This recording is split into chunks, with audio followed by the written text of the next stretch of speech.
हमारे साथ retired major general के सिन्हा साहब रक्षा विशेषज्ञ मौजूद हैं और साथ ही आप देख सकते हैं हमारे साथ दीपक वोरा जी पूर्व राजनयिक वो भी मौजूद हैं। मैं पहले वोरा सर का रुख करती हूँ। दीपक सर, मैं आपसे ही समझना चाहूंगी कि जिस तरीके के बयान विपक्ष के सामने आ रहे हैं, परिपक्वता भारत के पॉलिटिकल क्लास में नजर आ रही है और जो बात डॉक्टर शशि थरूर कह रहे थे कि संदेश यही जाना चाहिए कि भारत इस मुश्किल वक्त में बांग्लादेश के साथ है, आपको क्या लगता है सर, संदेश क्या जाना चाहिए? आभारी हूँ, आपने मौका दिया। मैं बहुत अच्छा लगता है, आपसे बहुत कुछ सीखता हूँ। जनरल साहब भी आपके प्रोग्राम में हैं, उनकी भी जानकारी अहम है।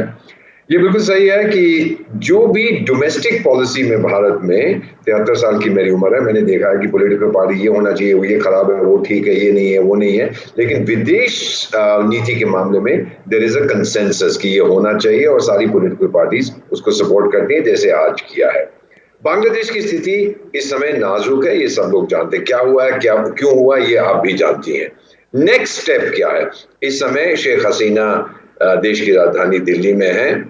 हमारी परंपरा रही है कि जिन्होंने शरण हमसे मांगी है, हमने उनको दी है। मैं चाहे वो नेता हो बांग्लादेश के या श्रीलंका के या म्यांमार के या अफगानिस्तान के या मालदीव्स के, वो लोग यहाँ रहें, अपने आप को सुरक्षित महसूस करते हैं। तो मेरा मानना है, जब डॉक्टर एस जयशंकर अपना बयान देंगे आज दोपहर को, वो शायद यही कहेंगे कि हमने फैसला किया है कि वो यहाँ पे रह सकते हैं। ये भी हो सकता है उन्हें मेडिकल ट्रीटमेंट की जरूरत, मैं ये नहीं कह रहा कि वो बीमार है, हो सकता है कि मेडिकल ट्रीटमेंट की उन्हें आवश्यकता हो और फिर वो जो है यहाँ पर रहें कुछ देर के लिए।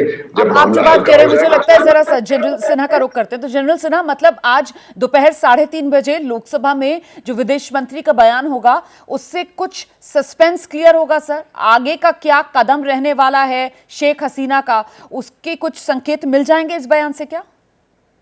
रोमाना जय हिंद।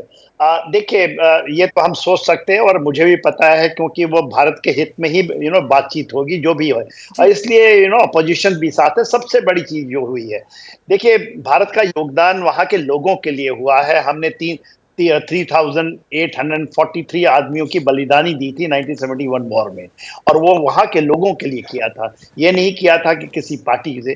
तो हमारी हित यही है कि हम बांग्लादेश के लोगों के साथ खड़े हैं, और मेरे ख्याल से सबका ही मनसा है। अभी तक 53 ईयर्स हो चुका है 71 वॉर के बाद, और हम हरदम खड़े रहे, और ऐसी परिस्थितियां बहुत आई हैं। केवल 71 के बाद 1975 में भी तख्ता पलट हुआ था, वहां पर भी मिलिट्री रूल आई थी, उस समय भी बहुत हिंसाएं हुई थी। 85 में फिर हुआ, फिर 81 में तो आई थी, जो शेख हसीना वापस आई थी और उनका बड़ा स्वागत हुआ था। तो ये परिस्थितियां लगातार चलती हैं। आज के परिप्रेक्ष्य में 2024 में हम खड़े हैं, तो ये एक परिस्थिति आई है जिसमें एक बहुत बड़ी एंट्री है, वो है चाइना की एंट्री। इसमें तो अमेरिका तो कर ही रहा था। अमेरिका तो इन चीजों को जो सत्ता का परिवर्तन जो चलता है पूरी जगह आप देख रही हैं, वो सत्ता का परिवर्तन चाहे पाकिस्तान में हो, चाहे सत्ता का परिवर्तन आप मालदीव के अंदर में देखती हैं, आपने श्रीलंका में देखा, तो एक उसी का एक आप कहेंगे स्ट्रिंग ऑफ पर्ल का एक अगला हिस्सा है।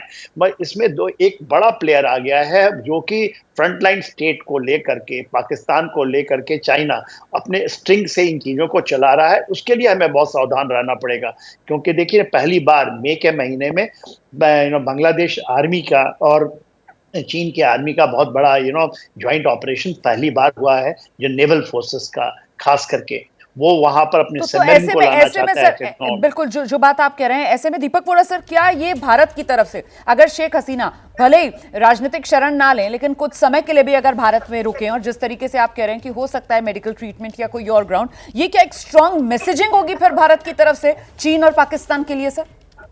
ये पूरी दुनिया को मैसेज होगी कि हमारे जो मित्र हैं, हम उनको त्यागते नहीं हैं। हम लोग बहुत अच्छे हैं, हम लोग मानवता में विश्वास करते हैं, उनको यहाँ रख रहे हैं।